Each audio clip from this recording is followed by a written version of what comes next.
Ni saa 12:30 Afrika ya Kati, 1:30 jioni Afrika Mashariki. Mjini Kinshasa, Brazzaville na Bangui itakuwa ni saa 11:30 jioni. Hujambo popote ulipo Afrika na kote duniani. Hii ni idhaa ya Kiswahili ya Afrika, sauti ya Mwafrika. Haya ni matangazo yanayoangazia matukio muhimu barani. Tumekuandalia taarifa mbalimbali ikiwemo sanaa, uongozi, afya, teknolojia, spoti na mazingira.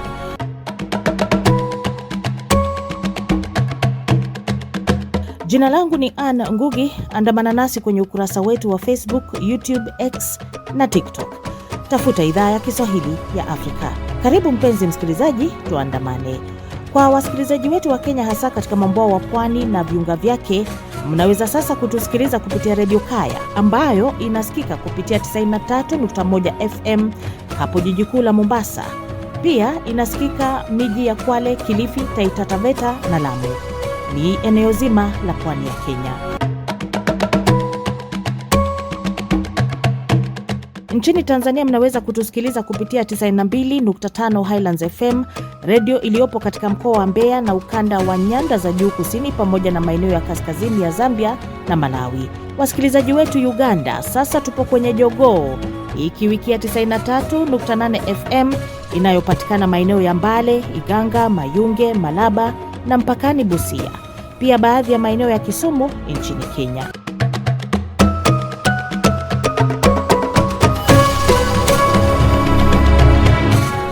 Ni Jumanne ya Mei 5 hii leo. Macho yote yako nchini Tanzania ambako katika miezi ya karibuni marais wa Afrika Mashariki wamefanya ziara rasmi. Wakati huu rais wa Kenya amelihutubia bunge la taifa mjini Dodoma. Tunahoji nini dhamira ya ziara hizi za viongozi, kila moja akibisha hodi Tanzania. Maadui wetu sio wa Kenya, maadui wetu sio wa Tanzania. Maadui wetu ni kukosa ajira, umaskini na kukosa maendeleo. Kwa haya na mengine mengi, kaa nasi. Lakini kwanza nampisha mwenzangu Edith Peter akiwa Dar es Salaam, Tanzania, atupashe taarifa za habari.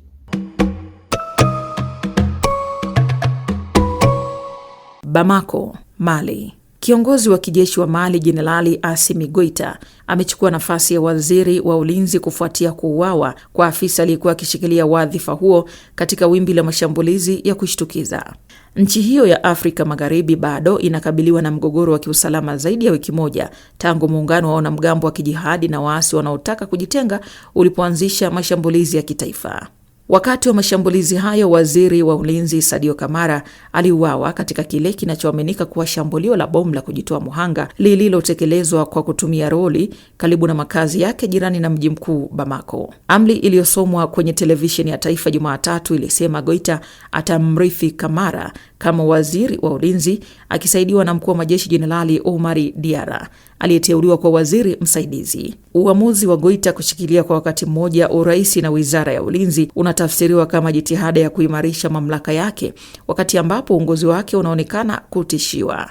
Tarehe 25 Aprili, wakazi wa miji na vijiji mbalimbali huko Mali waliamka wakisikia milio ya risasi na milipuko baada ya muungano wa makundi mawili, Front ya Ukombozi wa Azawad FLA na JNIM yenye uhusiano na Al-Qaeda kuanzisha mashambulizi yaliyoratibiwa. Tangu wakati huo waasi wameweka vizuizi vya sehemu katika Bamako na miji mingine. Abuja, Nigeria.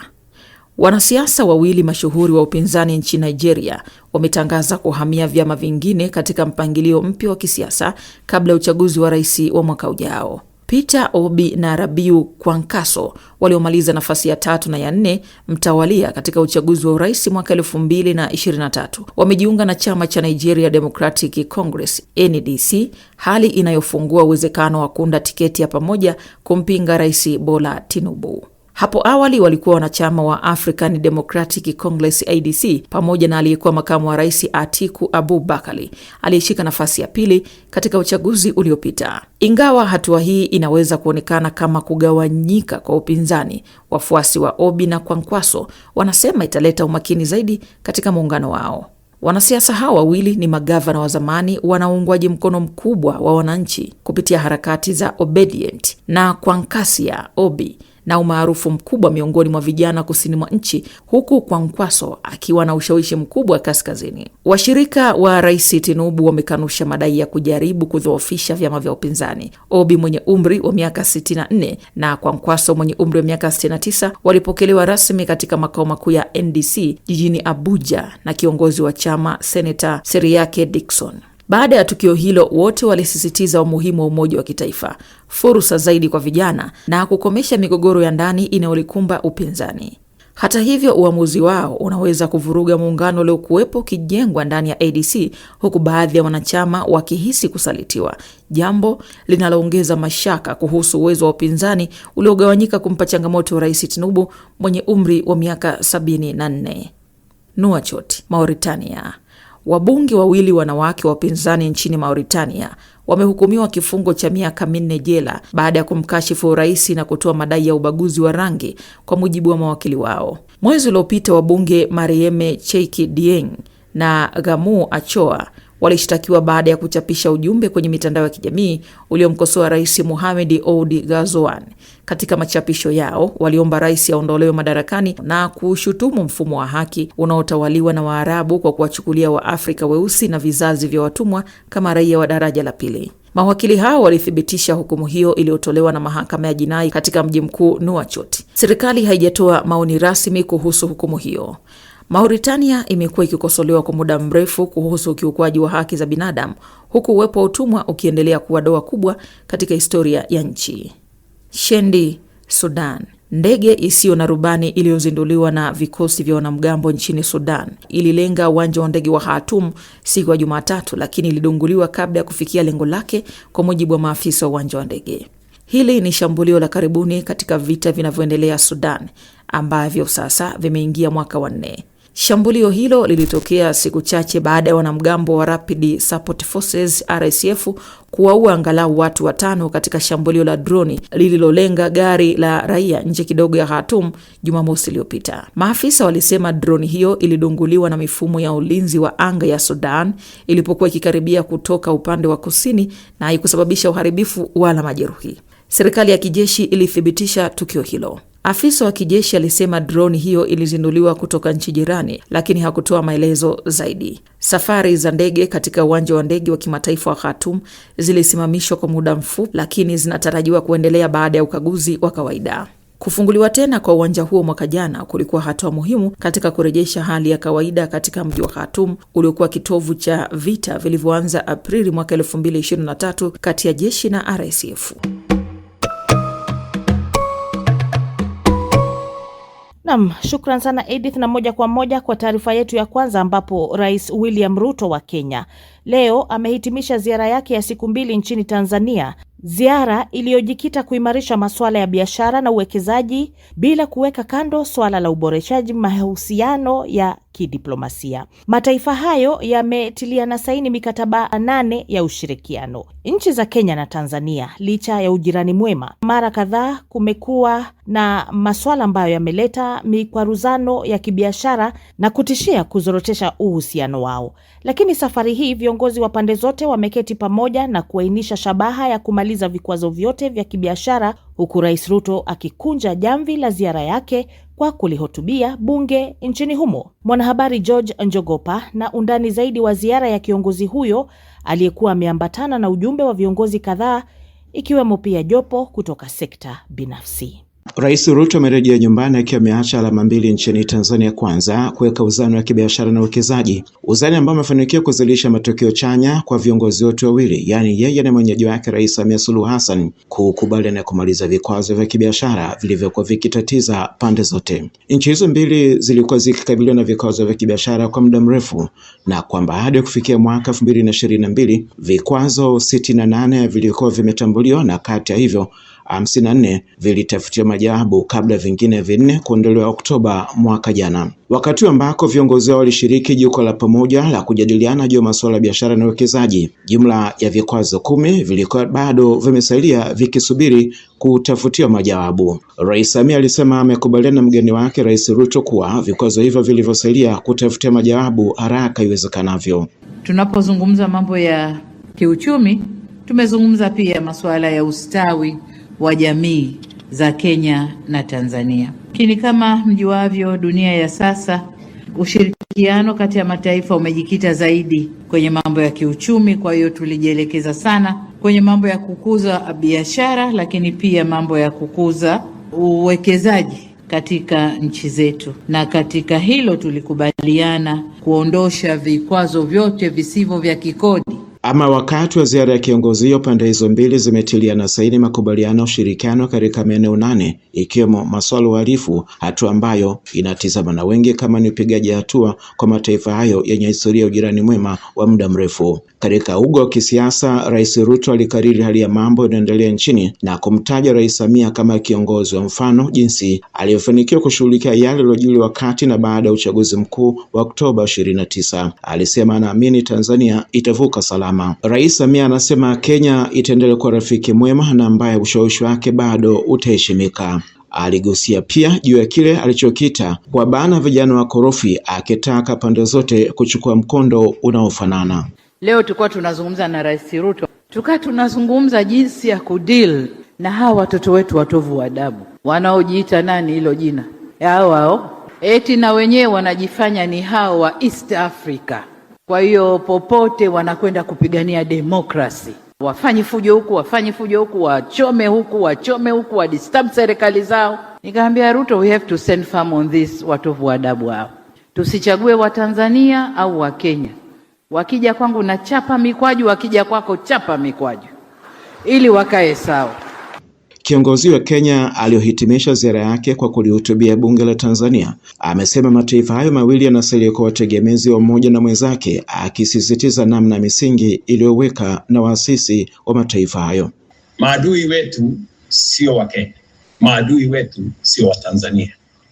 Maadui wetu ni kukosa ajira, umaskini na kukosa maendeleo. Ziara yake hiyo ambayo inamulika zaidi maeneo ya kibiashara na uwekezaji ilikuwa pia sehemu kubwa ya hotuba yake bungeni, akisisitiza haja ya kuendelea kufungua mipaka na kukaribisha uwekezaji pamoja na kufanya biashara miongoni mwa mataifa hayo. Za Kenya zinazoegeza humu Tanzania, nimefungua milango kwa makampuni ya Tanzania wakuje waegeze Kenya. Ruto anakuwa rais wa pili wa Kenya kulihutubia bunge la Tanzania baada ya Rais Daniel Arap Moi kufanya hivyo mnamo mwaka 2002. Ama mara ya mwisho rais wa Tanzania kulihutubia bunge la Kenya ilikuwa ni mwaka 2021 wakati Rais Samia alipokuwa na ziara nchini humo. Mimi ni George Njogopa. Na basi ni taarifa yake George Njogopa kiwa Dodoma nchini Tanzania. Tusonge mbele ambapo eneo la Tanga limetajwa katika ziara ya Rais Ruto kama sehemu maalum kufanikisha sekta ya nishati kwa mataifa ya Afrika Mashariki. Akihutubia kikao cha wafanyabiashara kutoka Tanzania na Kenya, Rais William Ruto amependekeza Tanga iwe mwenyeji wa mtambo maalum wa kusafisha mafuta na gesi ili kufanikisha mahitaji ya bidhaa hizo katika siku za usoni. Kauli hii imejiri wakati Afrika Mashariki ikikumbwa na uhaba wa mafuta kufuatia vita vya Ghuba kati ya Marekani, Iran na Israel. Mimi ni Ibrahim Hassan kutoka Tanga, Tanzania. Unafahamu kwa kina kuhusiana na mradi mkubwa wa bomba la mafuta ghafi kutoka Hoima, Uganda hadi Chongoleani, Tanga. Hivi sasa kuna taarifa za ujio wa kituo cha kuchakata mafuta ghafi hapa tena jijini Tanga, Tanzania. Kwa kawaida hizi ni taarifa za neema kwa wakazi wa hapa, lakini wengi hawafahamu, baadhi yao tu wachache wanafahamu kuhusiana na hili. Sasa kudadavua undani wa hili, nimepata fursa ya kuzungumza na wakazi wa jiji la Tanga. Wao wanazungumza ya maoni kuhusiana na maoni yao, mtazamo juu ya ujio wa kituo hiki cha uchakataji wa mafuta ghafi kutokea hapa mjini Tanga, Tanzania. Na haya ndio alikuwa baadhi ya maoni yao. Naitwa Hassan Saidi Fundi, niko Tanga, wilaya ya Masiwani. Nimeipokea vizuri, kwetu sisi ni fursa imekuja mkoani kwetu. Ndio imetugusa. Itatusaidia kiuchumi, maana ni kitu ambacho kitakuwepo mkoani kwetu kwa 100%, kwa sababu ni kitu ambacho kipo mkoani kwetu. Cha kwanza ajira zitakuwepo. Kingine uchumi pia nao utakuwa umeongezeka kweli, hata wakina mama nao watakuwa na biashara zao, watakuwa wameamka kiuchumi. Itakuwa iko mbele sana. Yani changamoto ndio hata kama zikiwepo, lakini mambo kwanza. Nimesikia vizuri hiyo taarifa na tunaomba kwamba iwe kwa hapa mkoani kwetu Tanga. Mimi ni mjasiriamali mdogo. Tutakapowekewa hapa tutaangalia mazingira, akiwa na ruhusu tutashuka, tutaenda kupambana. Kuna vinywaji, vyakula. Kwa hiyo tutakapotokea hiyo fursa basi. Kwangu mimi sikusogea, ila tunashukuru kwamba vijana wamepata ajira. Wapo watu wamepata ajira. Kitatupa ajira. Hicho kituo kijengwe hapa kwetu. Kwa jina naitwa Upendo Peter. Nimepokea vizuri. Kituo kijengwe na vijana tupate fursa. Naiona ipo juu. Naishauri serikali ndapo kituo kitakapojengwa vijana tupate ajira. Tapeleka chochote vyakula nini. Majina naitwa Faraji Hassan Rashidi. Hili nimelipokea vizuri na ni swala ambalo litasaidia vijana kupata ajira. Biashara niliona ni nzuri sababu kidogo kuna hatua tumepiga imesogea kidogo. Itapushi ambapo bado hapajafika bado, itazidi kutuongezea sisi vijana katika utafutaji. Mimi ninachoshauri serikali kuhusu vijana ndio hawatupi kipaumbele sana katika ajili za kwenye bomba la mafuta. Unakuwa ukitaka kwenda kule lazima uulizwe kwanza maswali, unakaa wapi, unatokea wapi. Japokuwa ni vijana sisi ni wa Tanga, lakini inakuwa ni ngumu sana kwetu sisi hapa. Ipo kupenda kazi kujuana. Ipo sasa tunahofia, ndio wasiwasi tunahofia sije kujitokeza tena. Tunaomba serikali sifanye hivyo kwa sababu sisi ni wazao wa Tanga. Ikitokea kama hivyo sisi vijana wa Tanga tunufaike na hili swala.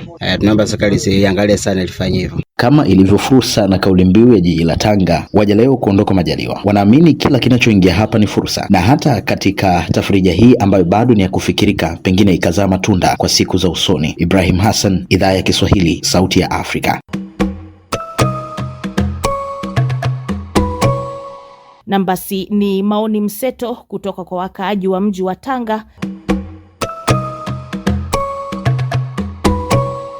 Tukiendelea mbele ni kwamba ikiwa unajiunga nasi, hii ni Idhaa ya Kiswahili ya Afrika, Sauti ya Mwafrika. Jiunge nasi kwenye Facebook, TikTok na X. Tafuta Idhaa ya Kiswahili ya Afrika. Tunakukaribisha pia ujiunge, yani usubscribe na YouTube ya Idhaa ya Kiswahili ya Afrika, na bila shaka wewe kama msikilizaji kuwa huru kuchangia kwenye matangazo ya leo. Mimi ni Anna Ngugi. Ukiwa Afrika Kusini unaweza kutusikiliza kupitia SA Swahili FM radio iliyopo mji wa Johannesburg kila siku, na pia inapatikana kwa masafa marefu. Sasa matangazo yetu yapo kwenye redio ya kijamii Kivu ambayo inapatikana katika mji wa Baraka, tarafa ya Fizi, mashariki mwa nchi ya DRC. Pia inasikika kwenye baadhi ya mikoa ya nchi jirani ya Burundi pamoja na baadhi ya maeneo katika tarafa ya Uvira. Fuatilia matangazo haya pia kwenye redio Rwanzururu RTR Beni ikihudumia maeneo ya Beni, Ituri, Lubero na viunga vyake, pamoja na kuwafikia wasikilizaji wa Bundibugyo, Kasese na Masaka nchini Uganda.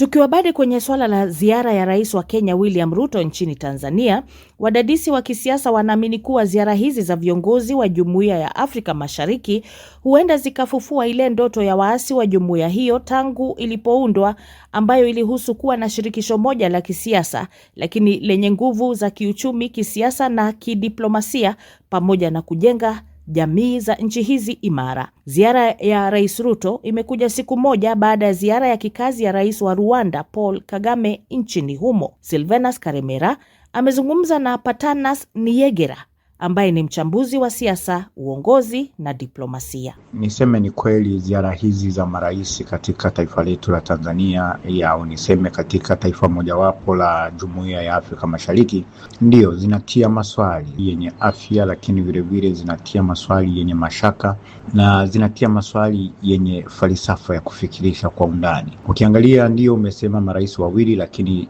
alianza Rais Kaguta Yoweri Museveni mwanzoni kabisa alipopewa wenyekiti wa Jumuiya ya Afrika Mashariki, na wakazungumza masuala kadhaa. Ukiangalia katika mazungumzo yao yalibeba sana lengo kuu la umajumui wa Afrika, yani Pan-Africanism.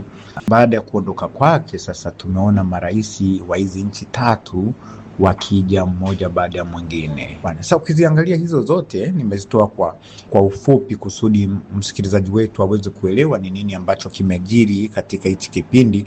Ukiangalia wote hao unapata maswali moja ya mashaka kuhusiana na Jumuiya ya Afrika Mashariki, na unaweza ukasema mjadala mpana unajikita katika kuboresha mahusiano ya hizi nchi peke yake. Ukiangalia katika swala la kiuchumi, mbona ni sasa hivi, mbona ziara hizi ni wakati huu nini hasa ambayo inavutia na zipi hasa ni changamoto katika swala zima la ushirikiano wa kiuchumi ambazo kwazo viongozi hao wanazizungumzia ili kwamba pengine hali iendelee kutengamaa, na ni katika mustakabali upi sana sana ikiwa hali itafanikiwa miongoni mwa hizi nchi pengine itasaidia kwa ujumla wake? Asante sana kwa mara nyingine tena, kama ambavyo nimesema katika swali lako la awali kwamba kwa nini sasa na hasa wanazungumzia masuala haya ya kiuchumi. Ukiangalia dunia iko kwenye matatizo makubwa ambayo yameathiriwa kutokana na kuongezeka kwa bei ya mafuta, kutokana na vita vya Irani, Marekani pamoja na Israeli.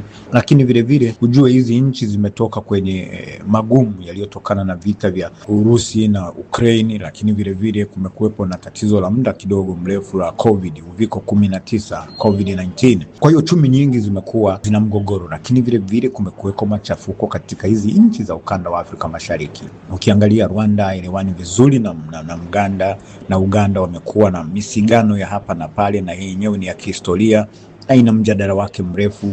Ukiangalia Uganda na DRC Congo, ukiangalia Southern Sudan, na niseme katika hoja ya kwamba hii jumuiya ya Afrika Mashariki na yenyewe imepanuka, imekuwa na members wengi na wote wana matatizo na migogoro ya kisiasa na kiuchumi. Kwa hiyo bado ule ukombozi uliokuwa unasemwa katika kipindi kile cha miaka ya 60 chini ya OAU, Umoja wa Nchi Huru za Afrika, na baadaye miaka 2000 Umoja wa Afrika, bado hujafikiwa na lile vuguvugu la ndani la vijana kuweza kuleta falsafa za fikra na kubadilishana mawazo ya kimajumui na kimkakati umeshuka kwa kiasi kikubwa. Kwa hiyo kumbe kumekuwepo na kuzorota kwa uzalishaji, kwa utendaji wa kiuchumi katika hizi nchi.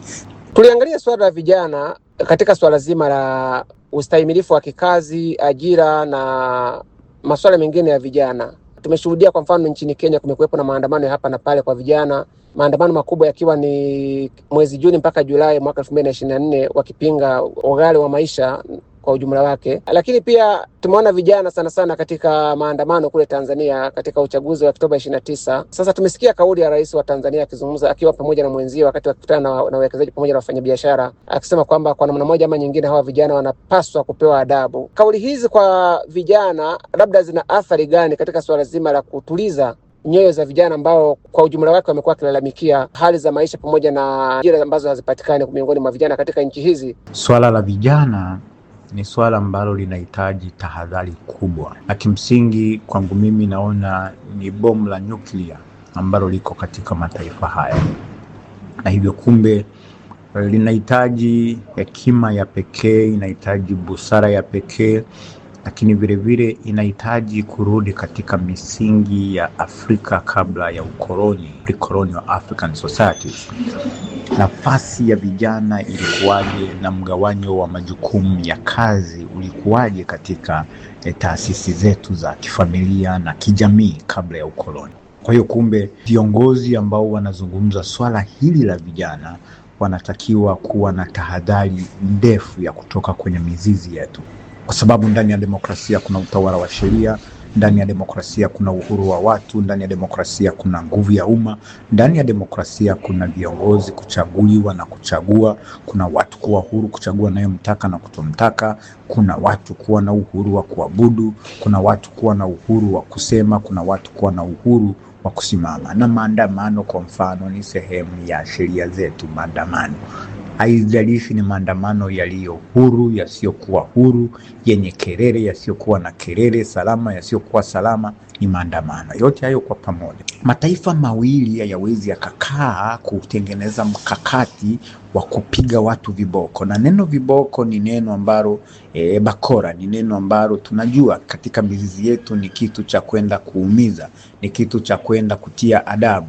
Na kimsingi serikali au dola likisema tutawacharaza viboko ni tofauti kabisa na ile kiboko squad ya Uganda ambayo ilileta shida miaka ya 2005 2006 pale walipokuwa wanaandamana, walipowaachia wale watuhumiwa waliokuwa na uhaini mahakama kuu ikawaachia wakina Jaji Odoki na wakina Jaji Kanyihamba, walizungumza kwa mapana. Ilitokea kiboko skoli kikacharaza wanasheria na majaji na mahakimu waliokuwa barabarani wanaandamana kupinga kuzingirwa kwa mahakama na Black Mambas miaka 2005 nafikiri itakumbukwa hiyo kesi.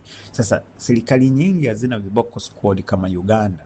Kwa hiyo hapa ni kwamba itatumika vitako vya bunduki, itatumika mitutu ya bunduki, na hii inazidi kutia shaka. Je, Kenya iko tayari kwa hatari na gharama za kinu cha kawi ya nyuklia, au ni wakati wa kuwekeza kwa nguvu katika nishati jadidifu? Serikali inapanga kujenga kinu cha nuklia katika jimbo la Siaya, eneo la Seme, baada ya mradi huo kupingwa eneo la pwani ya Kenya kutokana na madhara yake. Mwanahabari Shisia Wasilwa anaangazia swala hilo kwenye tahariri ifuatayo. Pendekezo la serikali ya Kenya la kujenga kinu cha kawi ya nyuklia katika eneo la Seme, Siaya, linafungua ukurasa mpya wa mjadala wa kitaifa kuhusu mustakabali wa nishati nchini Kenya, baada ya upinzani mkali kutoka pwani ya Kenya ambako mradi huu ulipingwa kwa hofu ya mazingira na usalama. Sasa macho yote yameelekezwa magharibi mwa nchi. Lakini swali kubwa linabaki, je, tunasogeza tatizo au tunalitatua? Kwanza, swala la usalama haliwezi kupuuzwa wala kufichwa nyuma ya lugha ya maendeleo. Nuclear si mradi wa kawaida, ni teknolojia yenye nguvu kubwa, lakini pia yenye hatari kubwa isiyo na nafasi ya makosa. Historia ya dunia inatukumbusha kwamba ajali za nuclear, hata kama ni nadra, huacha nafasi ya miongo mingi. Je, Siaya na Kenya kwa ujumla vina uwezo wa kiufundi, kitaasisi na kifedha wa kudhibiti hatari ya kiwango hicho? Pili, swala la taka za nuclear linabaki kuwa giza kubwa katika mjadala huu. Taka hizi hazipotei kwa miaka michache, zinaweza kubaki hatari kwa maelfu ya miaka. Hii si changamoto ya kizazi kimoja, bali ya vizazi vingi vijavyo. Bado hakuna jibu la wazi la ni wapi Kenya itahifadhi taka hizi kwa usalama wa muda mrefu bila kuhatarisha watu na mazingira. Kuepuka pwani na kuelekea Siaya kufanyi tatizo hilo kutoweka. Tatu, gharama ya mradi huu inazua wasiwasi mkubwa wa kiuchumi. Kinu cha nuclear si mradi wa kawaida wa miundombinu, ni uwekezaji wa mabilioni ya dola unaohitaji uangalizi wa hali ya juu kwa miongo mingi. Katika nchi inayopambana na deni la umma, ukosefu wa ajira na changamoto za huduma za kimsingi, ni lazima kuuliza kama huu ndio wakati mwafaka wa mzigo huo mkubwa wa kifedha. Zaidi ya hayo, dunia yenyewe inaelekea kwenye mabadiliko ya kimkakati ya nishati. Mataifa mengi yanaacha polepole na taratibu utegemezi wa nuclear na mafuta, yakielekeza nguvu kwenye nishati jadidifu, jua, upepo na joto ardhi. Hizi ni salama zaidi, nafuu kwa muda mrefu, na hazileti urithi wa hatari kwa vizazi vijavyo. Kenya yenyewe tayari imebarikiwa na rasilimali kubwa za joto ardhi na mwanga wa jua. Je, kwa nini tusipanue kile tunachokijua na kukimudu badala ya kuingia kwenye eneo lenye hatari zisizokadiriwa? Maendeleo hayapimwi kwa kasi ya miradi mikubwa, bali kwa hekima ya maamuzi yanayolinda maisha ya sasa na ya baadaye. Kenya lazima iulize kwa uangalifu, je, tunajenga mustakabali salama au tunafungua mlango wa hatari zisizoweza kufungwa? Bila shaka tahariri mufti. Tegea tahariri ya idhaa ya Kiswahili ya Afrika kila siku, ambapo huangazia masuala muhimu kuhusu bara letu Afrika.